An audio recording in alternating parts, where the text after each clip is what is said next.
House is about two Latinx sisters who have just inherited their family home after their mother passed away, and they decide to sell the house in this gentrifying neighborhood on a reality TV show, full of sort of like glitz and glamour. And the show sort of takes a surreal left turn, and they're left asking all these questions about sort of like the past, the present, the future, selling out, what the land means, what their connection to the land means.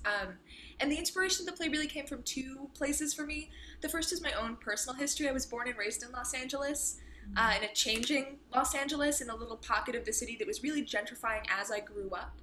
Mhm. And when I was a little kid, I sort of didn't have the words to understand what was happening to my hometown. And then when I was 13, my family moved. We sold our house. And, you know, on one hand, it really made sense to sell our house. It had tripled in value. It was the reasonable thing to do. And that move really changed my family's financial future for the better. But it also meant that we were participating in that process of gentrification and that we were complicit and involved. And that move constituted a kind of cultural loss that I didn't really understand at the time. So half of it was sort of like working through all of that posthumously, like after college when I had words for urban planning things. And then the other part of the play really came out of moving more professionally into my career as a playwright. In the American theater, we have this dynamic sometimes where, because the majority of subscriber audiences are white, as an artist of color, I sometimes felt like I was being asked to sell my cultural pain for money. And I wanted the money. I wanted the recognition and the status. I wanted to be in those spaces. And so also grappling with, you know, that uncomfortable, sticky feeling and that sort of dynamic around gaze and, you know, who's watching who and who's buying what and for what price. And so those sort of factors together really pushed the play forward. And I will credit the $S in the title was my mom's idea. And so 100% of the credit on the $S in the title goes to my mother. I mean, when I first read this play, the first thing I thought about was, you know, Oakland. I've lived in Oakland for 9 years, and even, you know, the Fruitvale district has gone through so many changes. You know, what was primarily and historically, you know, a Latinx and or, you know, African American area has really changed over time. And then of course we also have other historic sites like the Mission District in San Francisco, how that's gone through some pretty wild changes. And I feel like that's part of what brings this particular play home to the Bay Area context. And you know, there's so many factors that lead to mass displacement of these communities that essentially helped establish and strengthen these neighborhoods. And you know, I feel like when we find ourselves in the cusp of a financial recession, all of these things kind of bubble up, not just on a financial perspective, but also on a cultural one. You know, I'm a first generation um, Mexicana, Chicana, and so this concept, aside from just gentrification, there's also this concept of upward mobility. What does that look like?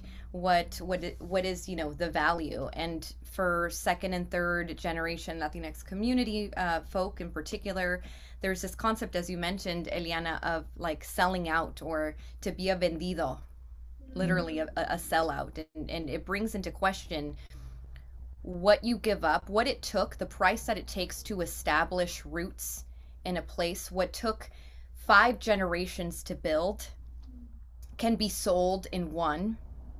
And then this concept of individuality, how it took 5 generations to invest in a generation they will never meet, and the absolute loss that goes.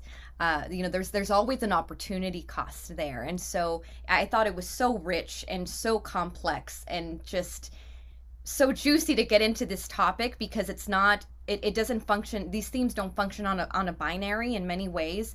They're asking us, you know, the very communities, to question oneself, to sit with the load, and to have some moments of self-reflexivity, which I think is what theater needs to do. Yeah, right for the stage. I really do think that the sort of spectacle component is really important. And because so much of it centers around the idea of the transformed history of this place, Mhm. I think that, you know, having that physical in-person connection to the place and to the house that has supposedly been there for so long, like, I think the stage really invites all of that. And and I think I was so excited to explore it on stage because I also feel like a lot of my sort of personal battle with those dynamics has come from the stage. One of the sort of drivers of the gentrification of my neighborhood was that 3 theaters arrived. And it was wonderful because those theaters started community engagement programs that brought me into the arts. Like, I came into the arts through the education department because of nonprofits that reached out to my underserved elementary schools during the era of No Child Left Behind.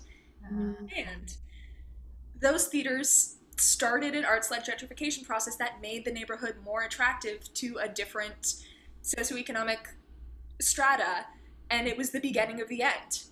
And so, you know, it felt so natural to me that the theater would be this place and this kind of site where both of those things are happening at once, the best intentions and the hardest outcomes.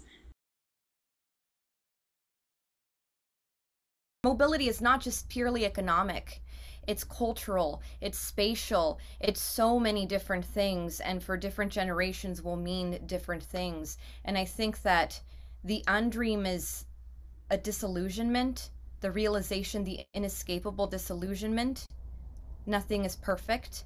In the same way that, you know, I talk about how identity is so complex. It's messy like a mango, to quote Carmelita Tropicana, you know?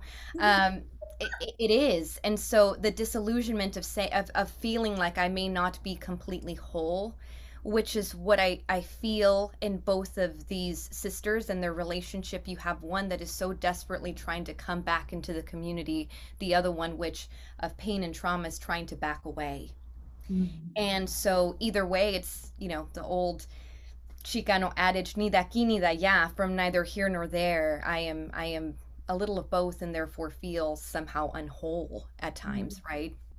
And so I feel like the undream is the illumination of the fact that it's not purely economic, it's not purely cultural, and each has its complications. There's no plateau where you make it, whatever that looks like. And I think that's an important realization and conversation to have. But upward mobility, I think, is exactly at the core of it. And the question that I was really interested in, the question of the cultural cost of upward mobility. There's a character who runs the game show, Tessa, and she's an interesting, complicated character. But one thing that's in her character description and something that we often come back to in rehearsal is the idea that Tessa does sincerely want to help the sisters. She just doesn't have a complete understanding of what the problem is. Like, she sincerely wishes to help them, and her idea of what will help them is getting them the money from selling this house. She just understands that the money costs them something. Like, having that extra money can have a price in addition, and which is why I love that you outlined, Karina, that it's just economic. It's like social, and it's about an internal feeling of belonging. I'll give the teaser that Tooth Scene is an extreme scene that happens towards the end of the play, and the origin story of it is that I brought in the first scene of the play to grad school, so proud of my first, like, 30 pages. I was really excited about it. It was pretty close to the 30 pages that are, like, the beginning of the play currently, and I was so proud.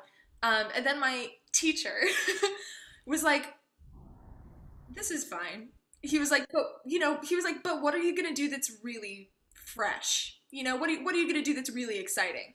And I went home in an absolute rage and wrote the Tooth Scene and brought it back. And I was like, that's what I'm doing, it's fresh.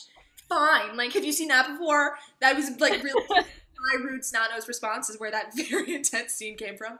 I love that. I love the spite moments. I just love when spite fuels us, and then, like, the most brilliant moments. And I just love that. Now I will never see that scene the same way again. Yeah.